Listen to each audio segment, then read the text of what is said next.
And joining me today is the one and only Rocky Erickson. We're going to catch him before he jumps on his private jet and heads to the AFC, NFC playoff games. How we doing, Rocky? I'm doing good. Wouldn't that be fun to go to both games on the same day? Oh yeah, yeah, would. I, Yep. you know, I have a bucket list. I want to go to a Super Bowl. I want to go to a Notre Dame home game. I want to go to a Packers home game. I want to go to a Kentucky Derby. Uh, I'm going to, get to all of my bucket list, Bob, but it just takes time. You're going to have to quit doing so many ball games and fulfill that bucket list, Rocky. I know. I know. I'll just kind of turn it over to you. Uh, where you want to start? We had an interesting week last week because of the cancellation with the West Central game. The Billings West High boys played all three other area schools, Skyview Senior and Central. And, what a unique experience for them. And you know me, Bob, I love offense.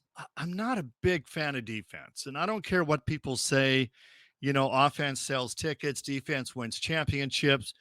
When the first power poll came out and the West High boys were ranked number one in double A, well, I laughed. I said, you got to be kidding me.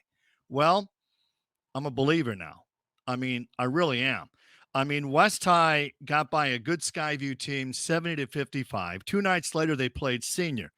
This was an historic game. The 150th edition of the series had started back in 1961. West High held Senior to 32 points. Now, of the 150 games played, 300 scores, that was the fourth fewest points ever scored in the history of the series. And then on Saturday, Billings West High, number one in double A, hosted Billings Central, one of the top-ranked teams in Class A. West High held Central to 38 points. You know, Bob, when they beat Senior, West High only hit 1-3. They're not a great team offensively, but they are so quick. They are so athletic. They play an incredible brand of basketball. And that defense, well, it might win them a state championship. Now, granted, the announcer might fall asleep with these slow-scoring games, but a championship is a championship. Yeah, yeah. They've kind of surprised me, Rocky. We talked, earlier there that you didn't think that they were probably there, but I've kind of been following that as well, and they've definitely done their part to retain that number one spot. No, I mean, we were into the second week of the season, Bob, and there was not one double A boys or girls team without a loss. Right. So, for West High to be number one, I'm a believer now. I'm all in. Yeah, and West High girls number one as well. And we have that kind of in a couple classes there, Rocky. I'll throw that out there. Big Fork in Big Class B Fork. is number one in Class B, both boys and girls. So, You know how I rare don't think. that is? I mean, Yeah, it's not that rare in double A because, you only have 16 schools. So for West High to right. be number one in boys and girls, it's an honor, but, it's not that rare. But Big Fork to be number one in both. Billings Central's third ranked in boys.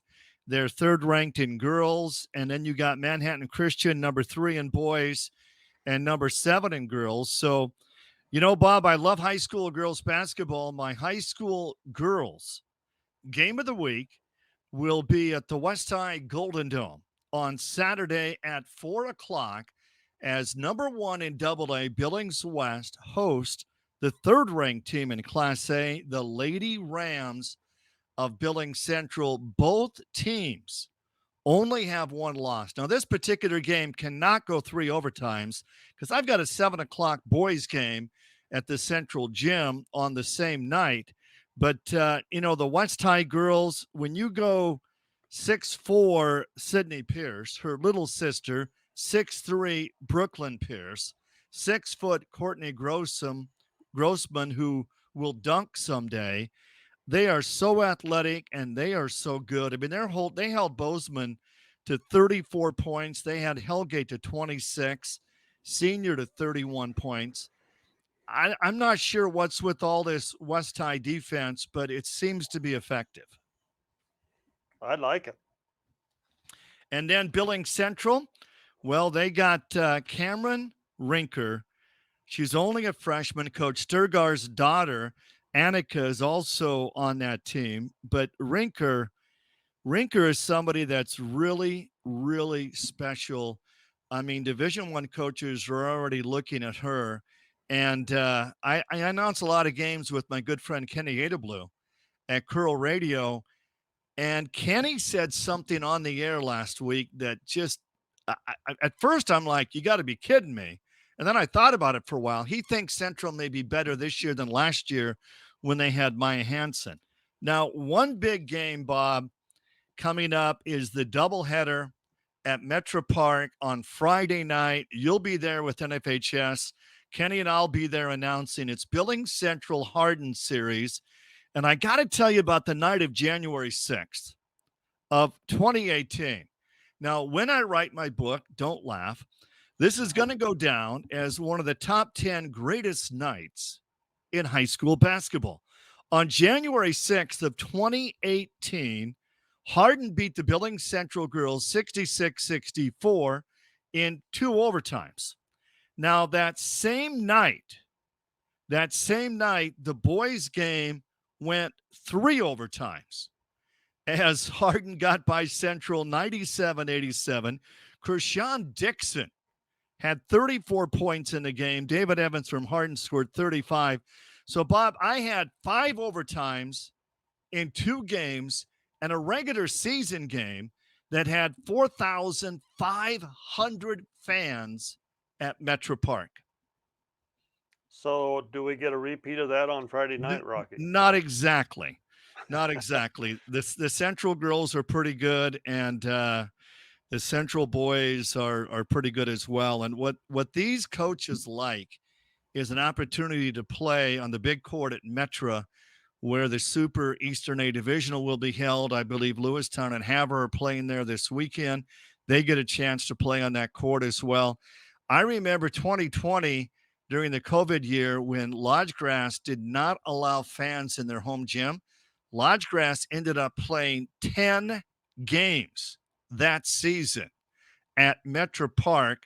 They had divisional, they had state, and they had regular season games against Hardin and a couple of other opponents that were played at Metro. Yeah, it's definitely a big advantage. I know Fergus and Haver.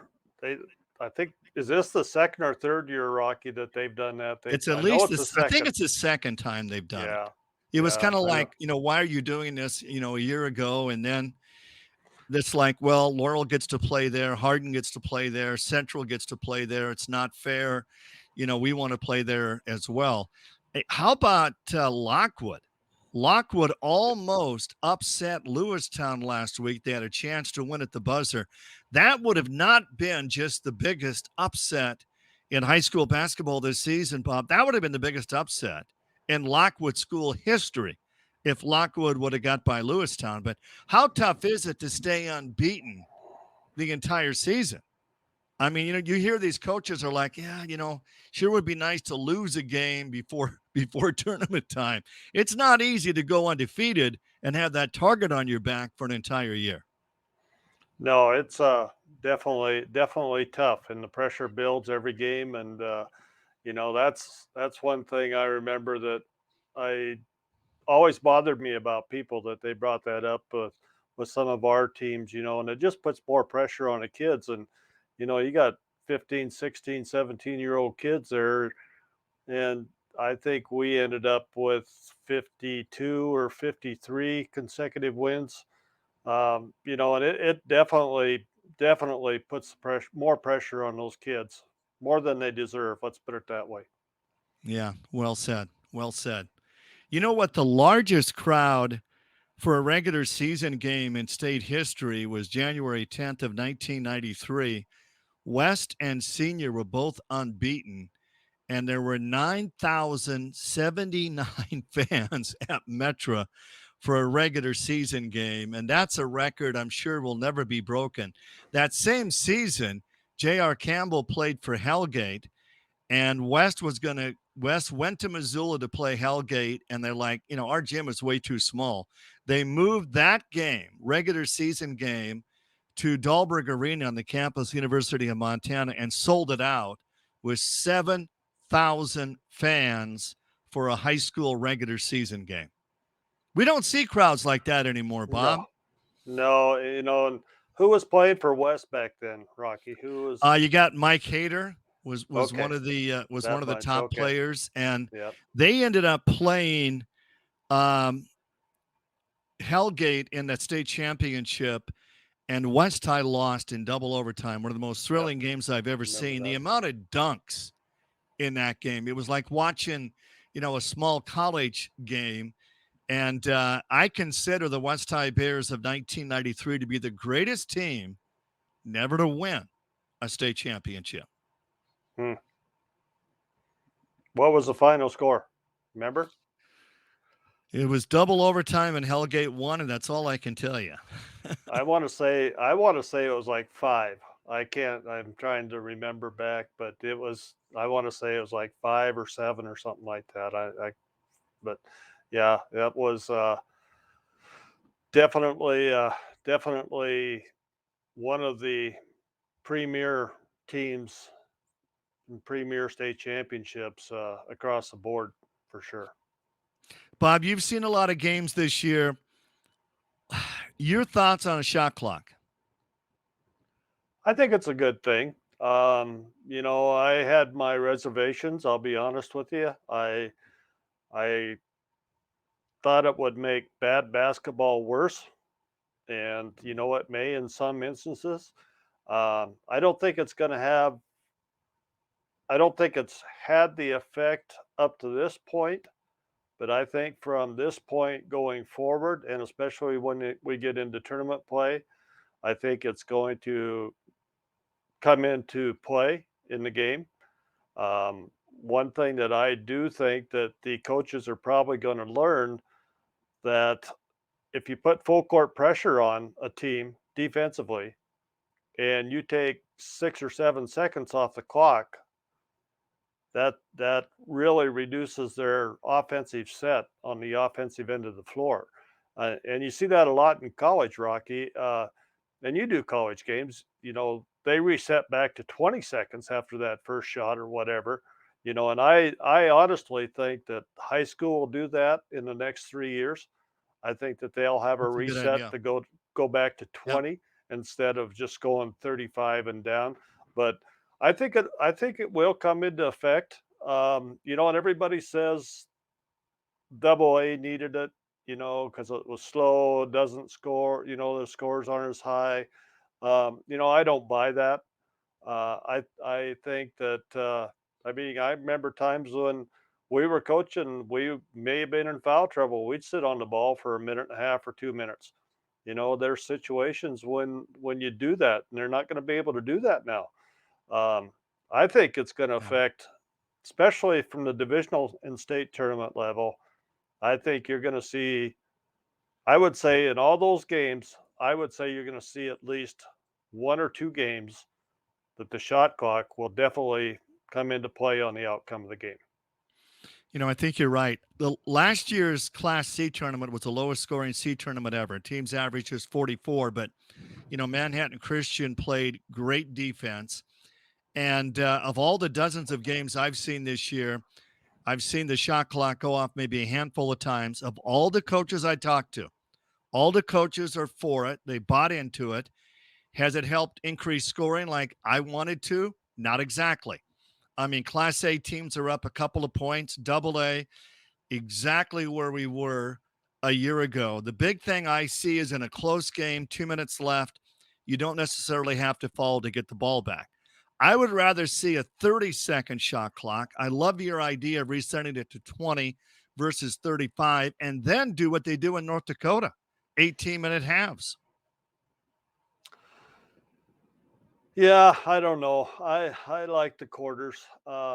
the only team, the college level, they still play 20-minute halves on the men's side. And one thing I'd like to see happen is in girls basketball, I wish they would adopt high school basketball. I wish they'd adopt the college rule to where if you call a timeout, um, say in the last 2 minutes, you can advance the ball. Then you got the ball in the back court that you can advance it to the front court and inbound it there.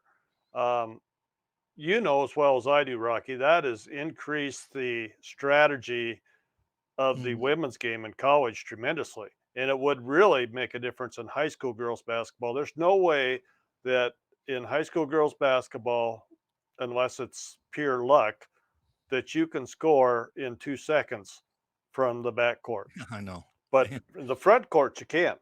Yeah, that's well And said. I just think that is one rule that I would really like to see come into high school play on the girls' side. But I'm going to stick with the four quarters. I like the four quarters. Um, I don't know why. I just do. Hey, I got to tell you one more thing. Today on my Okay. statewide sports show, I highlighted North Country, their girls basketball program coached by Rocky Erickson, Saco, Whitewater, Hinsdale. All three schools combined, Bob. All three schools combined have an enrollment of under 50. Saco has about 10 students, and Coach Amber has a 6'2 junior on her team, her daughter, Tegan. And Tegan can dunk. And Tegan routinely dunks during warm-ups. And I asked her, what is the crowd's reaction when she dunks? And she says, my biggest fans, Rocky, are the little boys who beg me to dunk in warm-ups before every game. And she said, I don't want to get a technical. I'm thinking, Bob, if there's any Montana ref out there that witnesses a high school girl dunking in warmups, they're not going to call it technical. They're going to applaud with everybody else. Yeah, I don't know. I don't know how that would work, Rocky. Yeah, I think it's just a matter of time before Tegan gets that dunk in a game. There's always opportunities there, and I'm sure she's a little hesitant, but I'm pretty sure that she's going to make that happen. Brianna Williams from Skyview is close as well.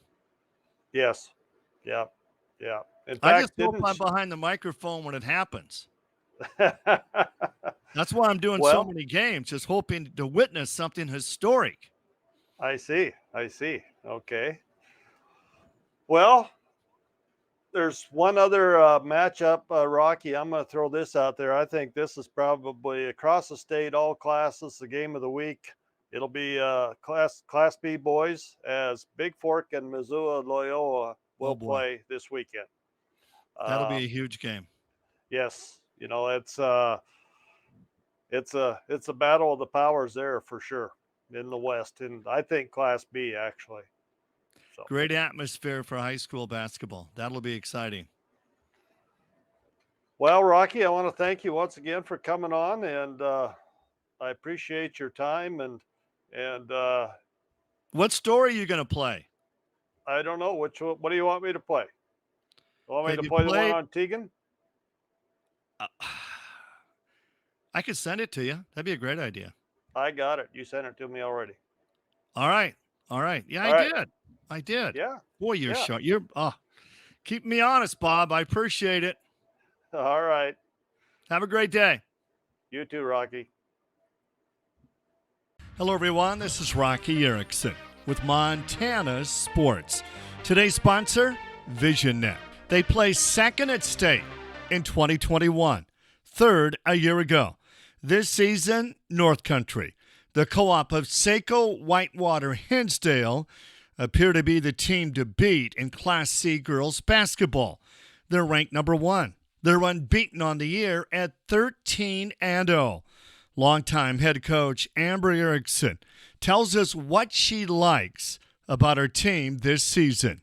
Well, they've just grown up playing together a long time, and now that they've been in my system as far as the high school level goes, and they've had a lot of success as far as running the offenses that I like to run and defenses and playing together so long. They just finally, this is kind of the year it feels like.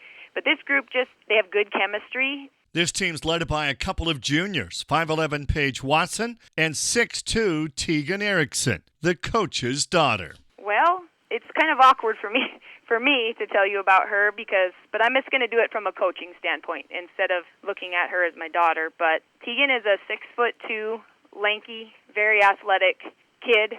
She was gifted with the ability to jump. She's a great leaper. She's a really fun kid to coach. Team first all the time. I mean, she's the best teammate to everybody on her team, and she's always happy and celebrating. And like Coach Amber said, Tegan can jump. She's a 2-time state Class C high jump champion. And check it out, she can dunk. Tegan has dunked in practice. She's dunked in warm-ups. Her ultimate goal is to dunk in a game. Oh, for sure. It's something I've always worked on. Watching on TV, there's a few college players right now, bigger colleges like Stanford, they have dunkers on their team as girls, and, growing up watching them, it's like, man, it would be amazing if I could do that, and I've already got kind of the height advantage for it. When I first started snapping the rim, it kind of just sparked a even bigger interest in it, and so I've kind of been working towards that, and I do hope I can get one before I go to college. So when Tegan dunks in warm-ups, who's her biggest fan? I usually get the most reaction out of the little boys that we have in our crowd. They always, before every game, they're always telling me, Tegan, you need to dunk it. You need to dunk it. I was like, all right, I'll try to get one down for you guys. And I'd like to thank our guests that come on the show and talk about Montana high school sports. Without them, this show would not be possible. And once again, if you like this podcast, please click on the subscribe button below to get alerts when we have up a new podcast.